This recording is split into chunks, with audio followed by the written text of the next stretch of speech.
Buddy Arrington, as we have discussed, was as old school gets, and that is absolutely no exaggeration.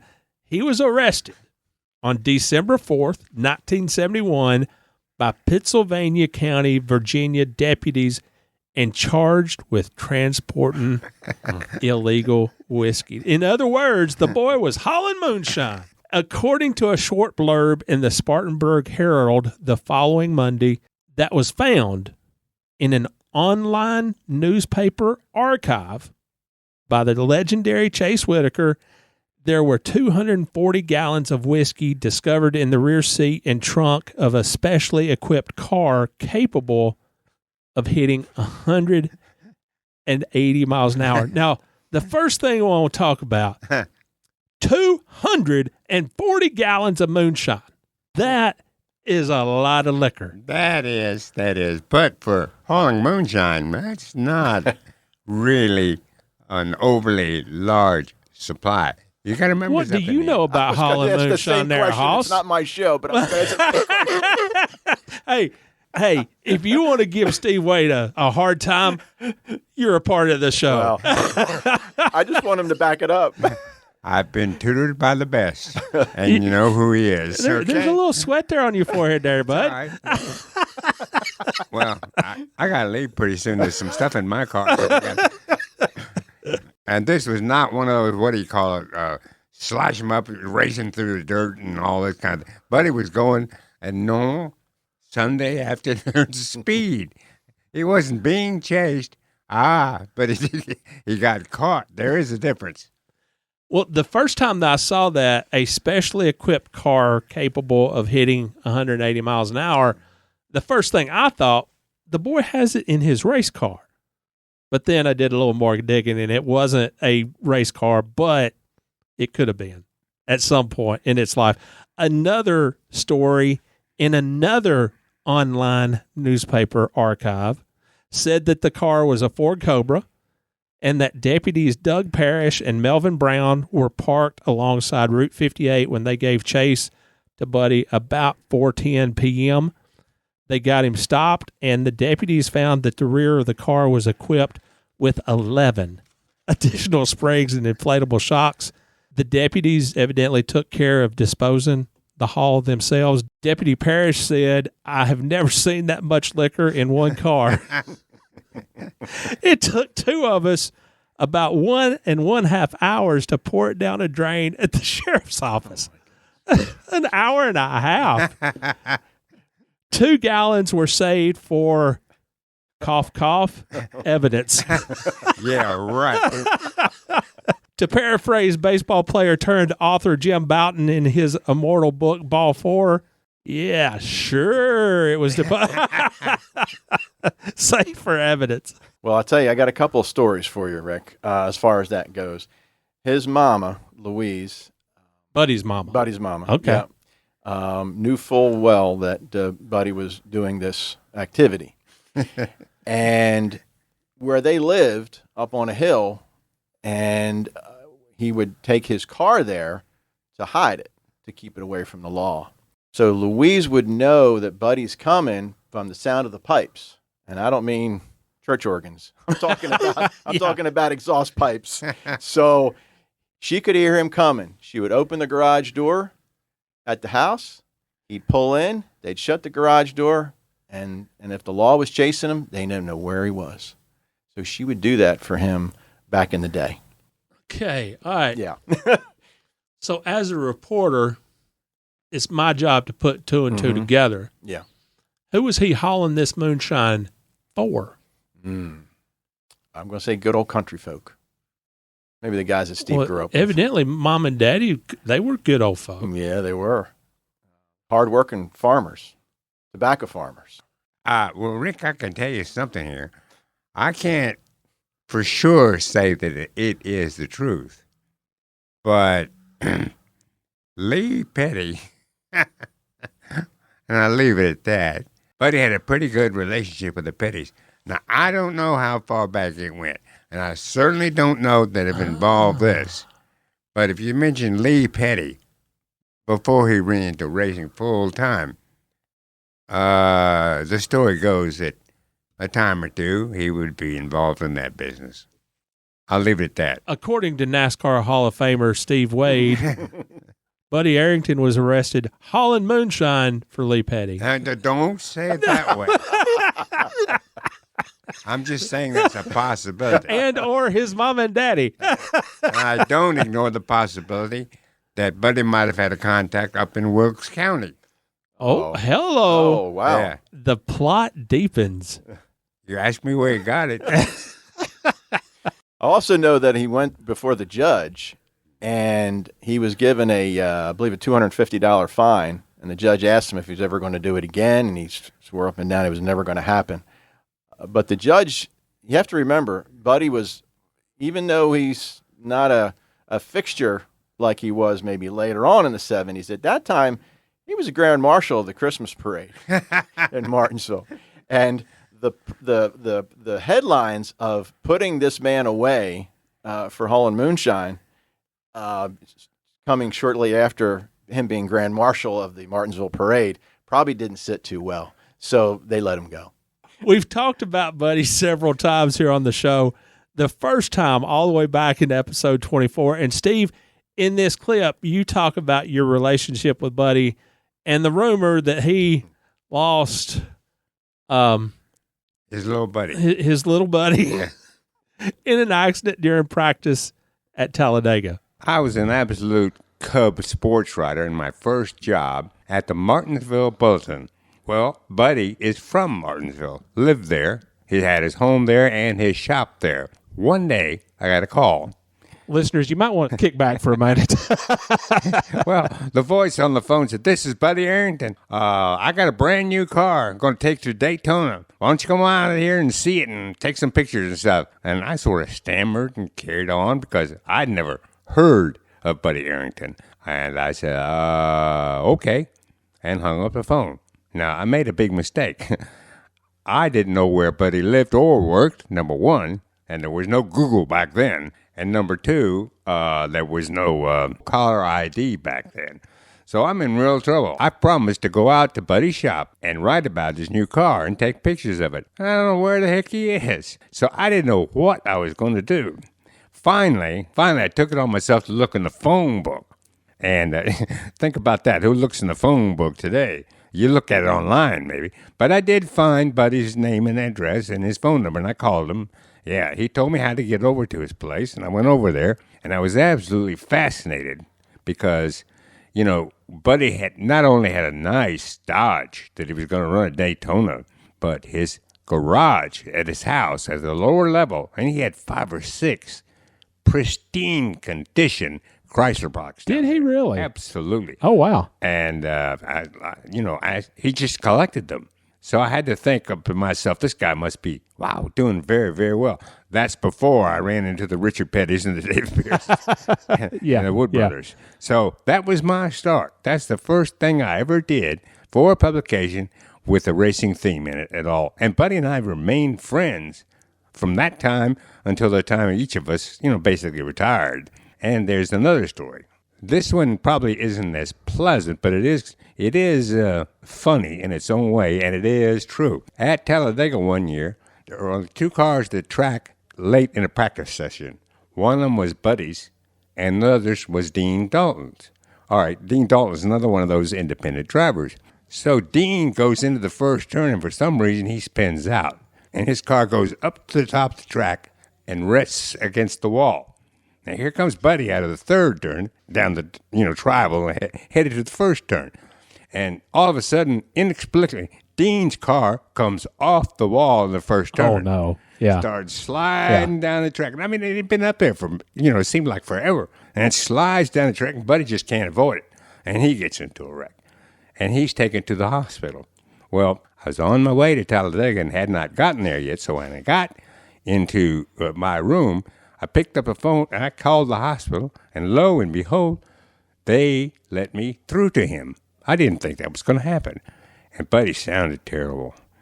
Oh, I can imagine. Yeah. He said, he was just feeling real bad and sore, and I just can't talk to you right now, but I'll talk to you as soon as I can.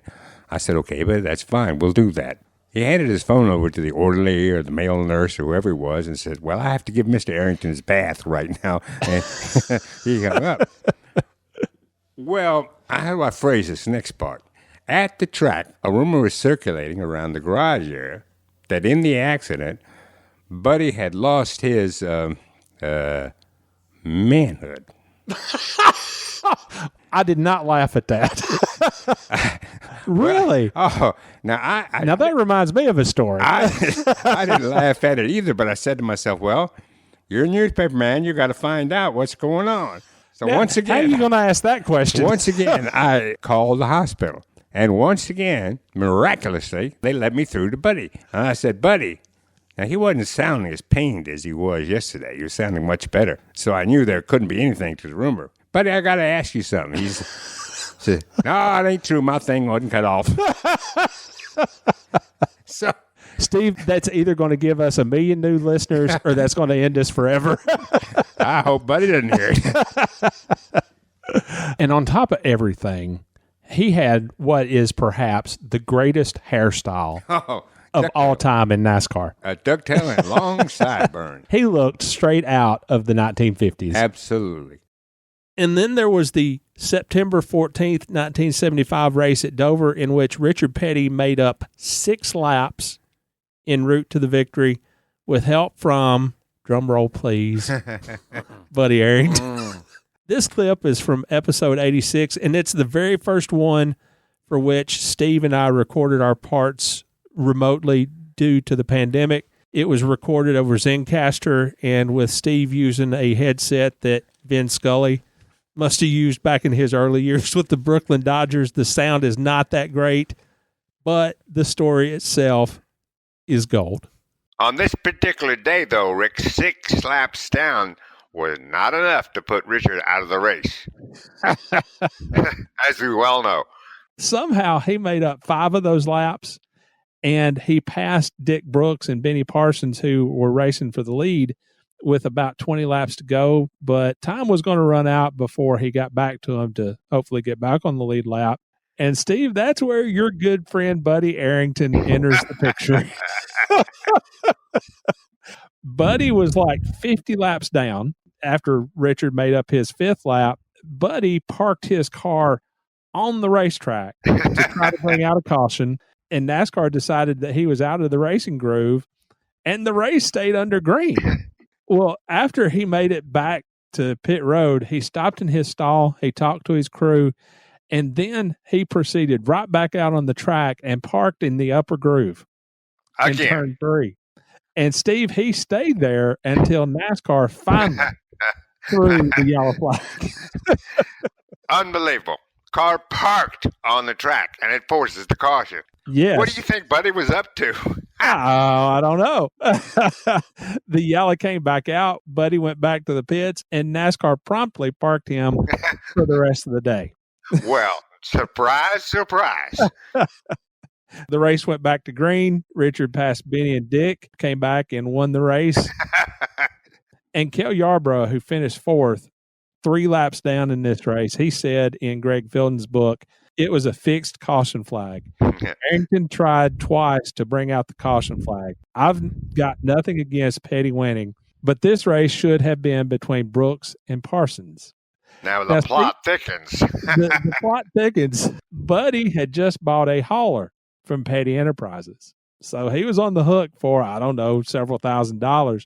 Well, Steve, as you can absolutely imagine, Dick Brooks was absolutely fit to be tied. He said in Greg's book, sometimes it takes 2 to win a race. There's not a damn thing anybody can do about it. I guess Arrington needed that truck paid for. Well, let me explain what happened. Buddy has been a long-time ally of the Pettys. And that's because he drove Dodgers just like the Pettys did. So naturally, he got a lot of his equipment and material from Petty Enterprises, most of it secondhand, of course.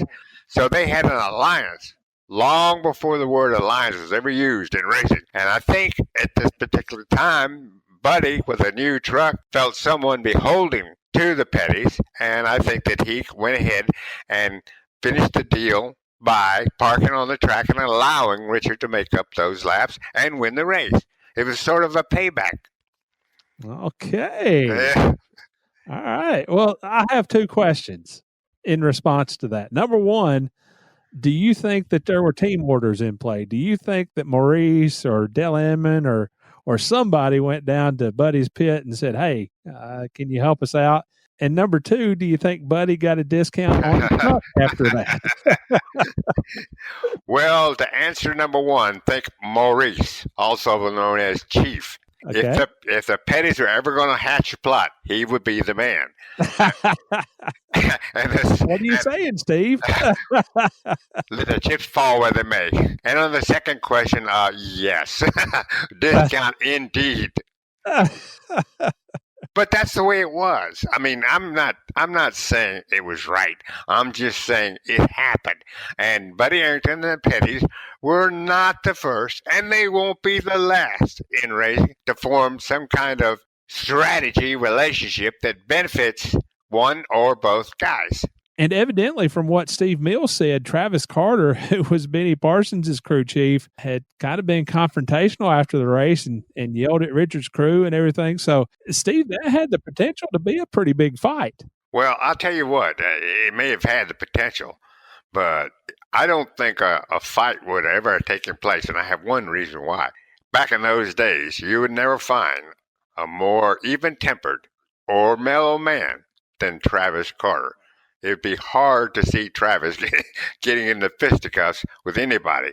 I think he probably had his say and figured that's what he wanted to do, and the team heard it, and he went on his way. And that was that. Yep, the end.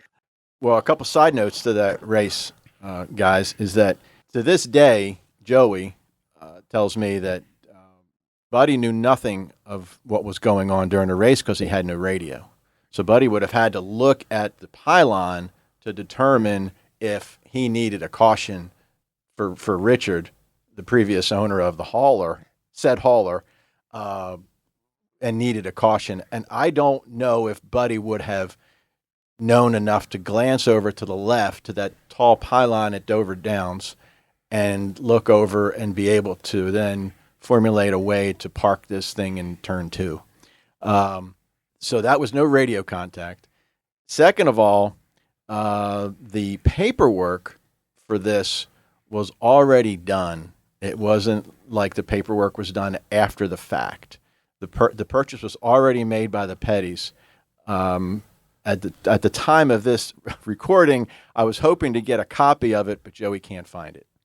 All right, so Bob, you're saying that Buddy didn't know about anything going on with Richard. He stopped on the racetrack. The caution didn't come out. He came into the pits and then went back out and then stopped.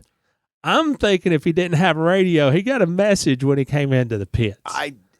That's 1975. I forget who was running the team at that time. Well, this show is all about arguing about stuff that happened a long time ago. Well, the only person I would have known who'd been involved with the race team like that would have been Joey, and he would have been maybe 16 or 15 at the time. Yeah. And I don't know if he would have put, no pun intended, two and two together here to do the math for all of this to add up. It makes great stories. And this is what this show is all about, and this is why all of us listen to it, including yours truly. I don't know if there's enough there, but you guys can come up with some other theories about it. Okay, I will. He did it. He's guilty. Episode 229, our issue of the week was the Grand National Scene, dated October 22nd, 1981. And Steve, in that issue, you wrote a story on Buddy making Dodge's last stand in the sport. You had a feature in this issue about Buddy Arrington being the only driver to still campaign Dodges at each and every stop on the Winston Cup Tour. There was still a Dodge Marauder or a Chrysler LeBaron floating around here and there with other teams and making spot appearances. But Buddy was all about some Dodges all the time. Buddy was, of course, hoping that Dodge might get back into the game. And he said, in a way, I'm sort of receiving vibrations that Chrysler might do something. It's been piddling around doing little things. I really think it tried to get Junior Johnson to do something. You remember he and Richard Petty tested Dodges at Daytona this year. Now, Junior didn't test a Dodge on his own. Maybe Chrysler would have done something for him, but I think it was a matter of money. At that time, the real reason that Buddy was campaigning Dodges was, he was hoping that Chrysler would come back into racing full time and allow him to reap the benefits of that. But he was also a very close ally to the Pettys. And for years, the Pettys raced Dodges, and they sold or gave a lot of that equipment to Buddy so that he could campaign his Dodges. I think Buddy was still feeding off that line to the Petty and to Dodge at the time. And all Buddy had to do to get it was stop 7 or 8 times on the racetrack and bring out cautions that Richard. No, it was just one time. Wait, did I say that out loud? I'm sorry. Just one time. Sure, it was just one time. Here is what would have been the perfect scenario for Buddy, and it is exactly the route that Richard Childress was going. It might be that Dodge would come up with enough money and help to allow me to not only run the full schedule next year, but carry it on into the future with another driver if I decided to quit. That would have been the perfect home run scenario for Buddy Arrington. But as we know, that's not the way it worked out. No, exactly not. At that particular time, Chrysler did not come back into racing full time like he wanted. Now, there's a difference. He didn't come back like he wanted and be a part of the Chrysler program. That did not happen. So as a result, Buddy had to go on racing as long as he could until he finally did, in the last couple of seasons of his career, switch to Ford. I think Richard Childress made the right decision at the right time, and he played his cards perfectly. And unlike Buddy, he had the full-time sponsor